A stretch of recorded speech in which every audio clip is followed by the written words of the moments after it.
இயேசு கிறிஸ்துவை அரெஸ்ட் பண்ணி பிலாத்துவின் அரண்மனையில் அவரை கொண்டு போய் விசாரணைக்காக விசாரிச்சுட்டு இருக்கும்போது அவர் மேலே ஏகப்பட்ட பொய்யான குற்றங்களை பிரதான ஆசாரியர்களும் யூதர்களும் பரிசேயர்களும் வேத பாரகர்களும் சொல்லும்போது அவர் அதை எதிர்த்து ஒரு வார்த்தை கூட அவர் பேசவே இல்லை.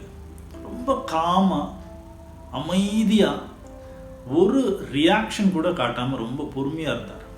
இதை பார்த்த பிலாத்துவுக்கே ஆச்சரியமா இருந்தது.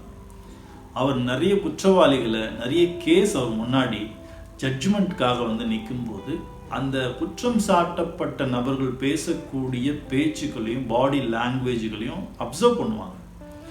அப்போ அதே மாதிரி தான் இவர் பிலாத்து இயேசு கிறிஸ்துவை நல்லா அப்சர்வ் பண்ணியிருக்கணும்.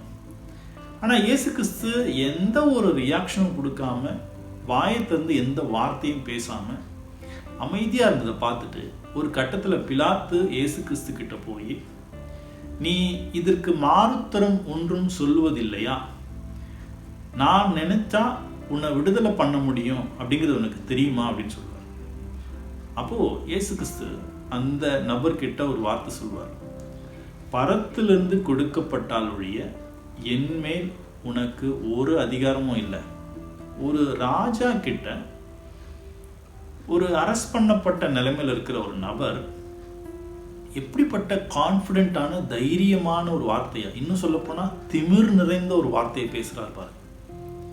இன்னைக்கு இருக்கிற ஒரு சீஃப் மினிஸ்டர் முன்னாடி நின்று இப்படி பேச முடியுமா? ஏன் அவ்வளோ தூரம்?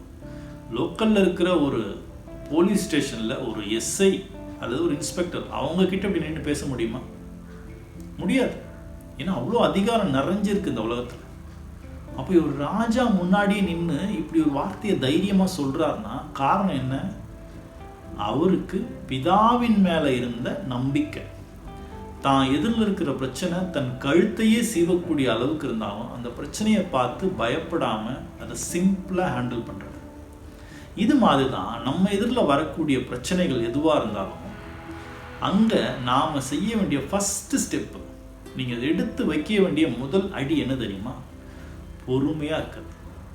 உங்களுடைய வாயை மூடிக்கொண்டு அமைதியாக காத்திருக்கிறது. அது மாதிரி நீங்க இருந்தீங்க அப்படின்னா உங்க எதிரில் இருக்கிற பிரச்சனை 50% அப்படியே ஆஃப் ஆயிடும். பிரச்சனைகளை ஜெயிக்கிறதுக்கு இன்னொரு வழி என்ன அப்படின்னா, பிரச்சனையிலிருந்து விலகி நிற்கிறது, அதை நம்ம பார்க்காம இருக்கிறது. ஒரு பாவம் எப்படி கொஞ்ச நேரத்தில் பெரிய பாவமாகவோ அல்லது ஒண்ணுமே இல்லாம போகிறதுக்கும் நாம் எடுக்கக்கூடிய ஸ்டெப்ஸ் தான் இம்பார்ட்டன்ட். நாம் எடுக்கக்கூடிய ஸ்டெப்ஸ் தான் காரணம். ஒரு தீ ஒரு வீட்டுக்குள்ளே கொஞ்சமாக பற்றி எரியும் போதே அதை அணைச்சிடணும். அப்படி இல்லைன்னா மேலும் தீப்பற்றி எரியக்கூடிய பொருட்களை அங்கேருந்து தள்ளி வச்சிடணும். அப்போ அந்த தீ மற்ற பொருட்களோட கான்டாக்ட் பண்ண முடியாமல் அது பவர் இழந்து அழிஞ்சிடும். இந்த மாதிரி தான் உங்ககிட்ட வரக்கூடிய பாவங்கள் பாவமாக இன்னும் கொஞ்ச நேரத்தில் மாறக்கூடிய விஷயங்களை நீங்க ஆரம்பத்திலேயே இனம் கண்டு அது கிட்ட இருந்து தள்ளி இருந்துட்டாலோ அதனுடைய தொடர்புகளை கொஞ்சமா துண்டிச்சுக்கிட்டாலோ நீங்க ஆல்மோஸ்ட் 90% பாவத்தை ஜெயித்தவர்களா மாறிடுவீங்க. பைபிள்ல இருக்கிற ஒவ்வொரு பரிசுத்தவான்களும் பாவத்தை ஜெயித்தது இப்படிதான். ஏன்னா பாவத்தையோ பிசாசையோ நம்மளால் அழிக்க முடியாது.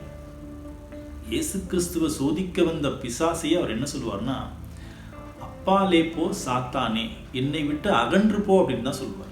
அது அழிச்சாரா? இன்னும்